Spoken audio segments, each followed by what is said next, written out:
So this video is an addendum to the original video, some changes and some clarifications I want to make to the original video. From now on, instead of filling in the background, I'm going to have you draw a rectangle around your sphere, but you don't have to fill in the background. So even though the previous video says that, you don't need to do that for this video.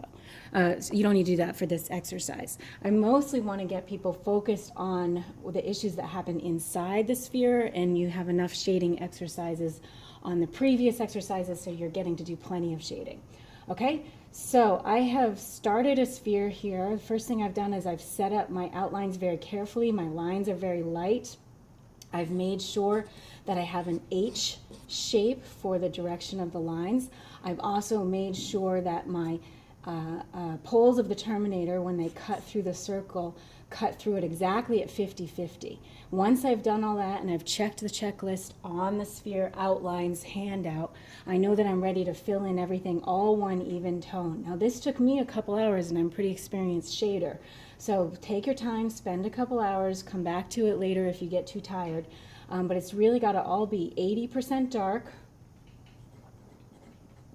and nice and even, and no difference between the shadow side underneath the sphere and the cast shadow on top of the sphere.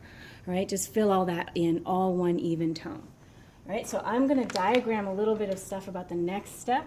So I'm going to put a piece of trace paper or vellum right on top there. And I'm going to diagram a couple concepts that I want you to keep in mind while you're shading. Okay, the first thing we're going to talk about is turning form. So once I have all of this set up to be really nice and even turn form, I'm going to start my shading here, and you're doing it very slowly and very carefully, but I'm going to diagram it kind of quickly. You're going to hang out right here. This is going to be one of the darkest spots, one of the two darkest spots on your whole sphere. You're going to use that nice soft pencil. You're using HB, H, and 2H only. This is HB. And you're going to hang out right here until it gets nice and dark. And you're going to move up into the light side, and you're going to hover there and work there until this line disappears. That's how you know that you've gotten it dark enough.